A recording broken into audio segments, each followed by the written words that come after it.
Hollywood, ainsi que l'industrie du cinéma en général, est bien connue pour exagérer le réel, privilégiant le côté spectaculaire. Et les dinosaures et autres créatures préhistoriques n'échappent pas à cette règle. Au cours de leur carrière au cinéma, ces terribles lézards furent généralement rendus plus grands et plus impressionnants que ce que les fossiles suggèrent, ceci dans le but de les rendre encore plus terrifiants. Cependant, il existe une exception à cette règle. Bien qu'étant déjà menaçant dans ce film, cet animal devait être encore plus monstrueux de son vivant. Il fut l'un des premiers rois du Jurassique et le plus grand animal de son environnement pendant des millions d'années. Voici donc le Dilophosaurus. Bien qu'ayant été découvert par la plupart d'entre nous à la sortie du premier Jurassic Park, ce théropode était bien connu des paléontologues depuis plus de 80 ans. Les premiers fossiles furent découverts en 1940 avec 3 spécimens de différentes tailles retrouvés dans la formation de Kayenta en Arizona et datés du Jurassique inférieur. Cette trouvaille fut assez extraordinaire, car l'un des squelettes était quasiment complet, étant ainsi l'un des fossiles de théropodes parmi les mieux préservés jamais découverts. Malgré cela, la paléontologie était encore peu développée à cette époque, entraînant nombre d'erreurs dans la classification des théropodes. Ainsi, le Dilophosaurus fut pris pour une nouvelle espèce de Megalosaurus, un autre grand prédateur du Jurassique. Cette idée qu'il fût un mégalosauridé s'imposa pendant plus de 20 ans, jusqu'à ce qu'un nouveau spécimen soit découvert au même endroit, avec un squelette encore mieux préservé. Le crâne en particulier était plus complet et révéla ainsi la présence d'une crête absente des autres spécimens. Celle-ci se trouvait à la droite du crâne, et au vu de son placement, les paléontologues déduisirent qu'il en possédait une seconde, symétrique, à gauche. Il fut ainsi clair que cet animal-là n'appartenait pas au genre Megalosaurus et reçut ainsi le nom Dilophosaurus, le lézard à 2 crêtes. Une nouvelle famille fut ainsi créée, les Dilophosauridés, aujourd'hui ne contenant qu'une seule autre espèce, le Dracovenator. Outre l'importance de cette découverte, ce nouveau Dilophosaurus était aussi le plus gros spécimen jamais retrouvé. Il aurait été un adulte mesurant dans les 7 mètres de long, soit légèrement moins que le Ceratosaurus, un autre grand prédateur du Jurassique que nous verrons bientôt ensemble. Bien qu'aussi long que ce dernier, le squelette du Dilophosaurus était bien plus fin et d'un gabarit plus svelte, ce qui résulta d'un poids bien inférieur, ayant été estimé à seulement 400 kg, soit comparable à celui d'un grizzly. Bien qu'il puisse paraître peu impressionnant par rapport aux futurs monstres du Crétacé, il est pourtant le plus grand animal terrestre d'Amérique du Nord au Jurassique inférieur. D'ailleurs, fun fact, le Dilophosaurus fut délibérément rapetissé dans le film Jurassic Park afin d'éviter la confusion avec les raptors. Ceci amena donc la plupart des gens à penser que cette bestiole était un petit prédateur, plutôt mignon soit dit en passant, alors qu'il s'agissait en fait de la plus grande et dangereuse créature de son époque. Un autre trait ajouté par le film fut cette drôle de collerette inspirée par l'un de mes animaux préférés, le bien nommé lézard à collerette, qui l'utilise pour effrayer ses prédateurs. Mais bien qu'étant une idée intéressante, il est très peu probable que Dilophosaurus ait développé cette étrange parure. Ce qu'il possédait cependant étaient ces 2 impressionnantes crêtes sur le haut du crâne. Ces 2 excroissances étaient assez grandes, composées d'os fins et s'étendant de son museau à l'arrière des orbites. De son vivant, elle aurait été recouverte d'une couche de kératine, ce qui empêche les paléontologues de définir clairement la forme de cette structure. Au départ, on expliqua que celle-ci aurait servi à la thermorégulation, au vu de leur taille et de l'environnement du Dilophosaurus. Mais aujourd'hui, la majorité des chercheurs affirment qu'il devait s'agir d'ornements liés à l'appareil sexuel, ou alors à l'identification entre individus. Ceci montré par la variation de leur taille chez les spécimens retrouvés. Une autre école affirme qu'elles auraient été utilisées comme armes contre ses proies et ses rivaux, mais il semble qu'elles étaient trop fragiles pour cela. Et croyez-moi, cet animal n'avait pas besoin d'armes supplémentaires car il possédait tout un arsenal pour massacrer ses proies et défaire ses concurrents, à commencer par ses terribles mâchoires. Le crâne du Dilophosaurus était très imposant par rapport à sa taille, mesurant plus de 10% de sa longueur totale. Ses imposantes mâchoires étaient ainsi ornées de dizaines de dents longues, courbées et tranchantes comme des rasoirs. Pour ajouter au cauchemar que représentait sa morsure, chaque dent portait de nombreuses crénelures avec parfois plus de 70 sur la même dent. Ceci permettait à Dilophosaurus de facilement trancher la chair, entraînant de catastrophiques hémorragies chez les pauvres animaux ayant croisé sa route. Mais quelles étaient ses proies d'ailleurs? Pendant longtemps, cela fut vivement débattu, car la disposition des os du crâne était assez étrange. Lors de sa découverte, les paléontologues crurent que son crâne était peu robuste, inadapté pour abattre de grandes proies. Ainsi, il fut classé comme étant un charognard opportuniste ou chassant de petits animaux. La seconde hypothèse, découlant de la première, fut qu'il était piscivore. Elle a été proposée après avoir observé sa dentition, formant une sorte de rosette à l'avant des mâchoires, ressemblant étrangement à celle des Spinosauridés et celle des gavials actuels, tous deux connus pour leur régime piscivore. Malgré tous ces éléments, cette hypothèse fut réfutée grâce à de nouvelles recherches montrant que sa mâchoire était bien plus robuste qu'on ne l'imaginait, permettant ainsi de s'attaquer et de lutter férocement avec de grandes proies. Sa taille est un autre indice sur son régime alimentaire, car il était de loin le plus grand prédateur de son milieu, amenant les paléontologues à penser qu'il était sans doute le super prédateur au sein de son environnement. Cela fut appuyé par le fossile d'un Sarasaurus, un sauropodomorphe basal moitié moins grand que Dilophosaurus, et qui était probablement sa proie de prédilection.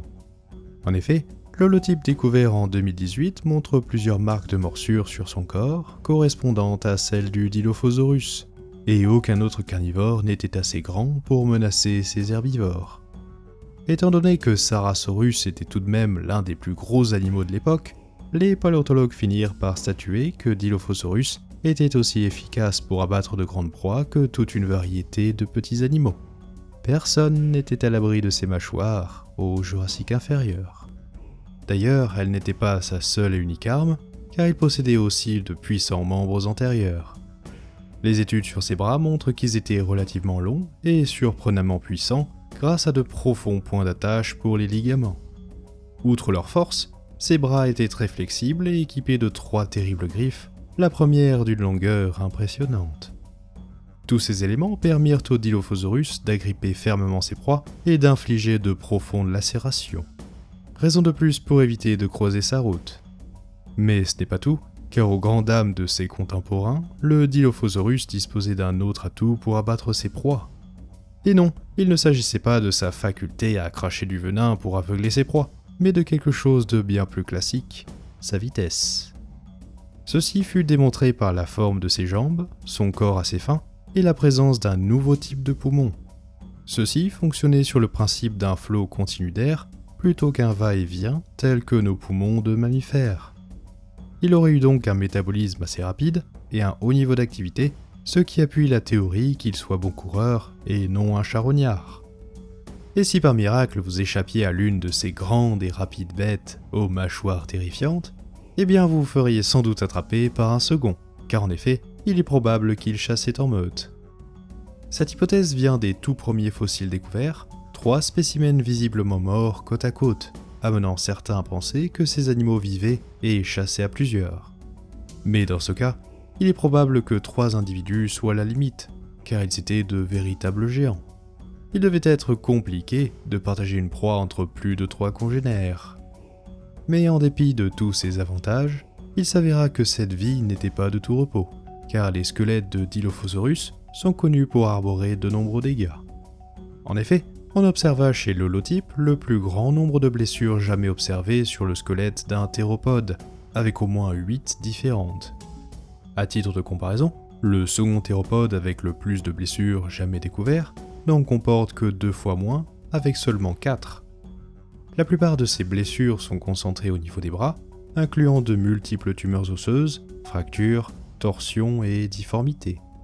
Il a été montré que cet individu devait être sérieusement affecté par ces blessures, ne pouvant plus utiliser ses bras et ses mains correctement.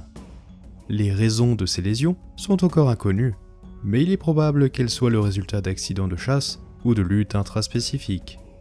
Un fait intéressant est que nombre de Dilophosaurus ont leurs bras totalement défoncés, mais sur un échantillon de 60 individus, aucun ne montra de lésions sur les jambes. Avec une telle quantité de blessures retrouvées chez ces animaux, les paléontologues en déduisirent que ce théropode était un véritable dur à cuire. Et ce n'est pas étonnant au vu de son habitat, car à cette époque, la vie était disons désagréable. Plus spécifiquement, il aurait vécu dans l'actuelle Amérique du Nord il y a 183,7 millions d'années, au Jurassique inférieur. À cette époque, la Pangée n'avait pas encore totalement éclaté, et la vie sur Terre se remettait encore de l'extinction Trias-Jurassique. Tout ça pour dire qu'il n'y avait pas beaucoup d'animaux à l'époque. La cerise sur le barbecue était le climat extrêmement chaud, amenant à la formation de larges étendues désertiques.